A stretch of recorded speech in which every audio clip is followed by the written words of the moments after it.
Hello Neighbour encompasses the tragic tale of Peterson family and Nikki Roth, a family that had something many people only could dream of, a loving and close relationship which is only dismantled after a tragedy. In Hello Neighbour Hide and Seek, Maya Peterson spends her time playing with her beloved brother, enjoying life and spending their remaining time with their loving parents, until the day it all changes for the worst. Hi folks, I'm R, your narrator. You can follow me on Twitter and send me game suggestions such as this one. You could also become a member where I post exclusive content such as horror visual novels and creepypasta.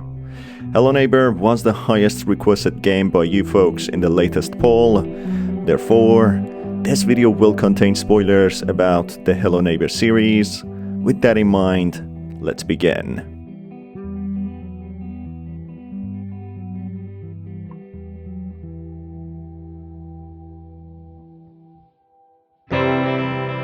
Aaron and Maya Peterson, two loving siblings, run around and play together as children do. Diane Peterson, or Mrs. Peterson, is busy making lunch while Mr. Peterson is busy on the phone. They are a happy family, something anyone can only dream of. Aaron and Maya decide to play a hide-and-seek game, which displays the vivid imagination of the kids while they play. They transform their house into a large forest in their minds and carry on playing. After a short while, the time turns into lunchtime when Mrs. Peterson fetches the kids and asks them to come to the table. They all sit down together, having a deliciously home-cooked meal, and spend the day together as if it's the best day ever, and only spending more time together makes their days better and better. Next day, Aaron and Maya decide to play cop and thief, with Maya being the thief. Yet again, their imagination takes them to a surreal metropolitan city where they enjoy their little game. The clock turns to lunchtime again, and as the kids expect the mother to come into their room and call them for lunch, they don't see her. Curious to where their mother is, they go to the dining room and don't see any sight of their parents. They place 4 plates on the table, patiently waiting for their parents, but as time passes, they grow worried. Pew, pew, pew.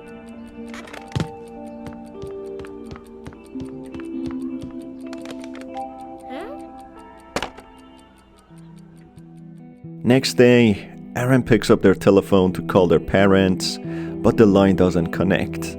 Unsure to where they are, they stay optimistic and try to occupy their time. Aaron, bored of waiting, creates a firefighter helmet and acts as the fire for her sister to put off. This starts a new game where their imagination takes them to a large, surreal burning world where Maya is acting as a firefighter. As they finish playing and it becomes the lunchtime, they hear the main door open and they happily rush down to greet their missing parents. Instead of both, only Mr. Peterson enters the house, holding Mrs. Peterson's purse. Mr. Peterson drops to his knees and lets out a big sigh, conveying how Mrs. Peterson passed away after a car accident. And all this time, Mr. Peterson was in the hospital, praying and hoping for his wife to stay alive, so they can continue on having their unforgettable time together. The children embrace the broken father, not yet fully understanding the gravity of this tragedy. The father places only 3 plates on the table, with the absence of Mrs. Peterson being fully felt, as the mood of the table is sad, with only expressions of loss being worn. In the late evening, Mr. Peterson is observed by Maya sat alone in a single armchair, snoring in front of the TV. Aaron is upstairs, venting out his anger and feelings of loss on the furniture, breaking anything he gets his hands on. Eventually, he drops and bursts out crying, slowly understanding he will never feel the warmth of his mother's caring embrace or nighttime calming lullabies. Being in short, that he would be safe and loved. Maya slowly approaches Aaron and tries to calm him down, but instead, he gets startled and pushes Maya away. But right after, he urges Maya to play together. Their imagination takes them to a somber-colored cemetery, where Aaron chases after Maya with a toy gun. As it's time for food, the kids finish their game, where Aaron loses control and repeatedly shoots Maya with the toy gun, assaulting her to the point of her begging for mercy and becoming terrified. Aaron suddenly comes to his senses, shocked to his own actions, but his ego gets the better of him, not accepting what a destructive mess he's becoming. It only becomes worse when the father instead of the mother calls them to the table, with a gloomy, sad face, which makes Aaron become angry.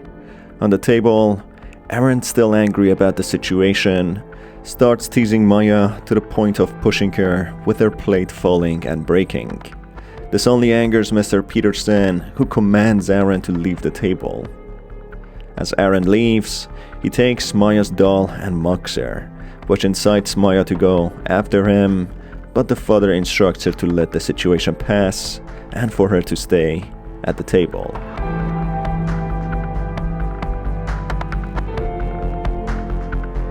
After the food, Maya goes to the room where she finds Aaron crying on his bunk bed under a blanket. She pulls the blanket and requests her doll back, but Aaron insists on playing a game of hide and seek if she wants the doll, forcing Maya to be the seeker. Maya reluctantly accepts and goes after Aaron. After some time, she finds her doll on the roof of the house, with her imagination making the height of the house much higher, being above the clouds. She calmly embraces her doll, as if she's reassuring it that it'll be safe. As she tries to go to the safety of the inside, Aaron blocks her way, putting her at the edge of the roof. In anger, Aaron knocks off Maya's doll from her hand, throwing it to the ground. He then accidentally bumps Maya, who loses her footing and falls off the roof.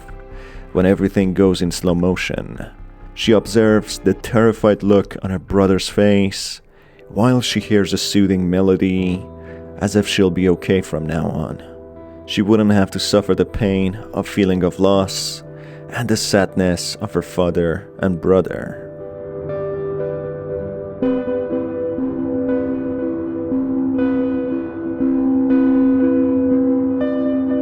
Mr. Peterson then wears his thick leather gloves and starts digging a grave in his backyard, wearing an emotionless expression, burying Maya, with Aaron watching behind closed doors, presumably being stuck in the basement, while his short-lived sweet life, spent with his once existing family, flashes right before him.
This eventually leads to Mr. Peterson locking his son in the basement due to him becoming extremely destructive and unpredictable, which is witnessed by Nikki Roth, the neighborhood kid, whose curiosity ends up with them getting kidnapped by an unstable Mr. Peterson, leading to Nikki sustaining a long-term PTSD and with Mr. Peterson running away from the neighborhood. I have made a couple of videos about Hello Neighbor 1, which you can watch by hitting the cards above.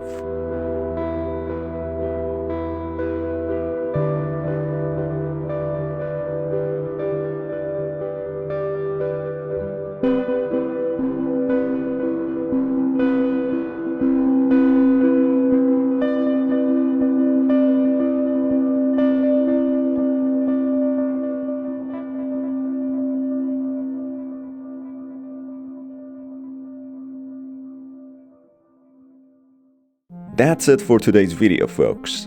If you enjoyed it, make sure to stay tuned by hitting the subscribe button and the notification bell. You can also follow me on Twitter and send me game suggestions. It's been your host Star. Till the next video, have a fantastic day.